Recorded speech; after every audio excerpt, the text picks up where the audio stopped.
Got a little bit of an unboxing for you today. This is, I just got this for my birthday from my kids, no less. We walked into Canadian Tire and I showed my wife what I might like, and my kids went and got it and pretended they bought it for me. So that was very nice. And this is a Stanley Power It 120 watt inverter. Now you don't see it in here because I took it out, obviously. This packaging is absolutely horrible, brutal to get into, and there's not a lot of detail on this. The detail is that it's got a USB, 1 amp USB charging, and AC outlet on it with a 3-prong, obviously. So, and the other thing is it's 120 watt maximum. It does 120 watts for about 60 minutes, it says. Alright, so here's the unit. Hopefully you can see that without any glare. It's Stanley, so that, I mean, the name is good, although, you know, they're all made in China. So you got your basic, let me see if I can set that up. Got your 3-prong there. Got your 1 amp USB here. So that's for charging your iPad and your iPhone and stuff. And let's see. The side, there's some vents on the side there. Nothing special there. Nothing special there. You got your 12 volt plug. This thing articulates a little bit. So if you have it in your car or whatever, and you know, it's up against your seat or something, you can kind of bend it out of the way. Now, I've got this beside my little solar power pack thing. Excuse my hand when I plug this in here. So I've got it plugged in, and one thing you'll note is that the LED, and I think you can see that, it's got an LED to show you that the inverter is on, which is a you know, a kind of nice feature, but a lot of them have that. This light also goes red if there's faults in the line, you know, on the 12 volts, if it's over voltage, under voltage, that sort of thing. That's kind of nice. Now, one of the things I want to talk about with this one were the specs. Now let me look up the specs here. They actually give you this, again, sorry for the handling. They actually give you this manual here. Yeah, it's printed paper, but it's nice to get a manual of a decent size with decent details in it. You don't usually get that with just a cheap inverter, so that's kind of nice.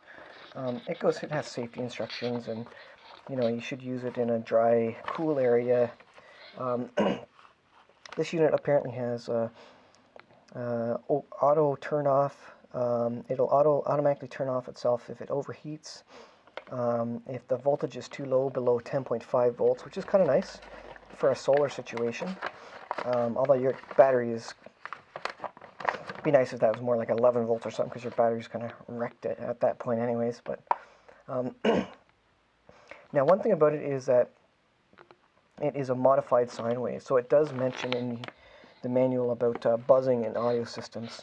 So, as an example, I have my MacBook with the power brick charger, and if I plug it into my Bowler camper with my modified sine wave 1000 watt inverter, what am I thinking of?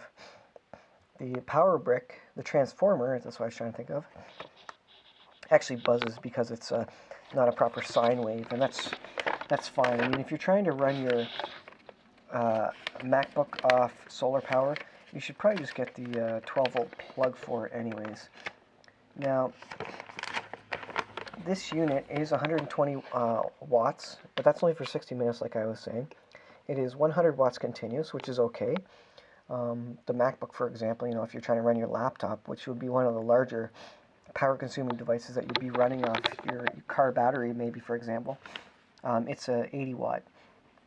And the smaller, you know, 13-inch MacBooks are 60 watts, I think.